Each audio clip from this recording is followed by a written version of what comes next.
So yun, tuturo ko lang yung worship kanina. Ako si JM. Ako rin pala yung user ng Lucas. And ganito lang siya. Yan, tabi ng bilog na to. Ito. Tabi na itong bilog na to. Yan. Yan. Nakapik tayo, kailangan nun. Pick mo lang yung 2 string. Tapos ito. Diba?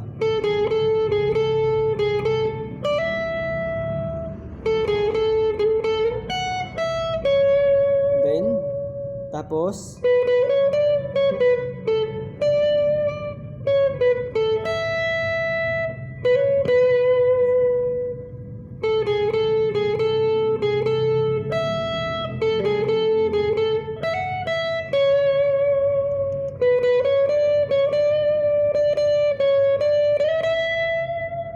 oh, 'di ba? Madali lang eh.